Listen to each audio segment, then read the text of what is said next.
line between becomes hopelessly blurred, and nowhere as vividly as in Night Springs.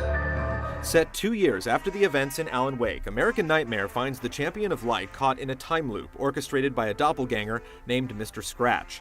Instead of the Pacific Northwest, Wake is trying to change the outcomes in 3 Arizona locations: a motel, observatory, and drive-in. Once the site of lurid celluloid fantasies, it's now the site of an art exhibition. Each locale is introduced like an episode of The Twilight Zone, with interactive television sets and radios helping to set the mood.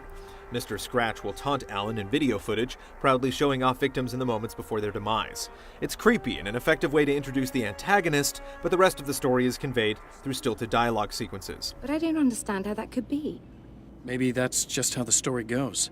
American Nightmare's gameplay has a predictable rhythm and structure that arguably works against the foreboding nature, since you'll often know what's coming before it happens. Every objective is completed in the same manner. Walk to a yellow star on your minimap, tap a button to collect or interact with an item, and then defend yourself against a group of Taken. When you've eliminated the requisite number of enemies from the scene, it's safe to roam around until you activate the next trigger sequence. Everything is spelled out for you from the moment you start, so while environments have a degree of openness to them, there's not much exploration or discovery involved, aside from collecting scattered manuscript pages. An urban legend made flesh. A serial killer. Alan still moves as if he's lugging an original Xbox around his neck and is easily winded when running.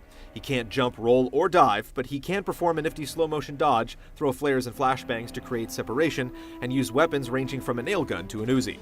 The flashlight is once again Alan's most important tool against the Taken, forcing you to be steady with your aim and choose your targets well. Despite some limitations, American Nightmare will draw in fans of the original game due to its distinctive style and high production values. Even better, the 5 or so hours it takes to run through the game's story is only the beginning.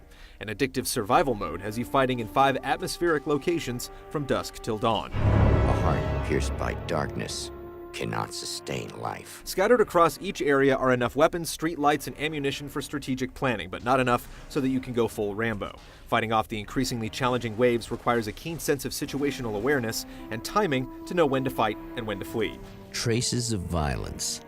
A callous midnight snack. There's plenty of action and excitement in this mode, especially when trying to rack up high scores for the online leaderboards, but it's sadly limited to solo players only. Despite this drawback, American Nightmare offers enough memorable moments and entertainment value to be worth its $15 price point. Those who decide to purchase the game will be taking a shot in the dark, but only as Alan Wake. Hey, don't stop. It's just getting good. Watch this.